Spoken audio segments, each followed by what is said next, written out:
I bet we've all heard the saying, real men don't cry. I learned that phrase early in my childhood, that letting other people see me cry would be a sign of weakness, that I'm not man enough to power through my problems. This issue of being seen as weak escalated as a teenager, as high school was a place where any sign of being weak or different was used relentlessly against me. I did my best to try and live up to the expectations of what it meant to be a man, and I adhered to the lesson, don't cry, it shows weakness. I played sports and lifted weights, and I was constantly told to man up and push through your problems. To add the cherry on top of this high school experience, I was also struggling with the realization that I was gay. In a school where faggot was the most common insult a guy could give to another guy, and where that's gay was a form of shaming someone for doing, well, anything, being gay was the exact opposite of being a real man. This leads me to what I want to talk about today. Toxic masculinity and being a gentler man. First off, I want to say that discussing toxic masculinity is not saying that men are bad or evil, and this term is not saying that men are inherently violent. Instead, I want to bring light to this issue that affects men and women and how we interact with the world. In a 2005 study on conformity to gender norms, researchers identified some common attributes associated with masculinity in the US. Winning, emotional control, risk-taking, violence, dominance, playboy, self-reliance, power over women, disdain for homosexuality, and the pursuit of status. However, I believe that all of these attributes of masculinity are underlined by one major theme: do not be perceived as weak. For many boys and men in our culture, masculinity is often defined in very reductive terms, or rather it's defined by what it's not or what it excludes rather than what it actually is. Here are just a few of the many examples of how masculinity is reductively defined. Real men don't cry. Real men don't apologize. Real men don't ask for any kind of help at all.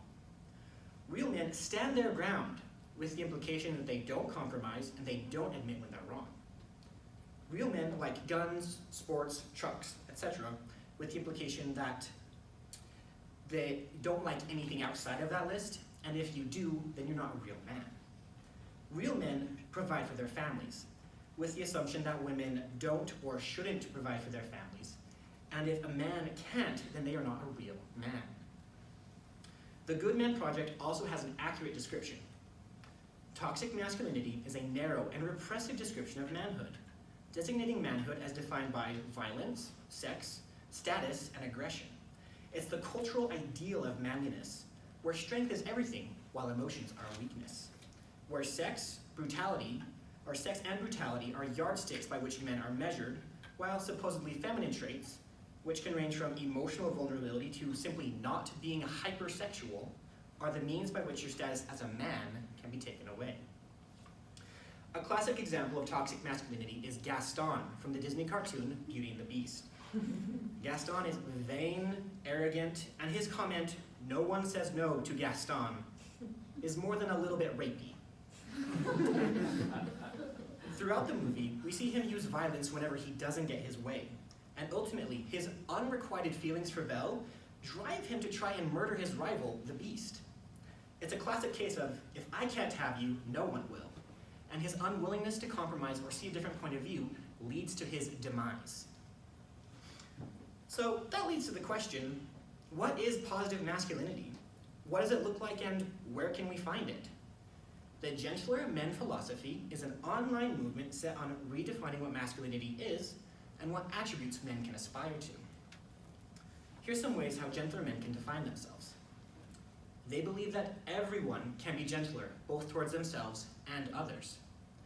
They know that physical pain, emotional pain, stress, and fear are all valid forms of hurt that deserve relief and healing. They acknowledge that they have a wide range of emotions and that they are not weak for feeling them. They know their weaknesses and seek to turn them to strengths. Gentler men can admit when they're wrong and apologize when they recognize they've hurt someone. They believe they're worthy of another chance when they mess up. They seek to improve their skills and abilities, and they encourage others to do the same. They can have empathy for those around them, and ultimately, they know they are worthy of love, respect, and kindness. Some people I consider to be gentler men include Mr. Rogers and his love for all children, Steve Irwin and his passion for nature and animals, and Bob Ross with his ability to love everyone and everything.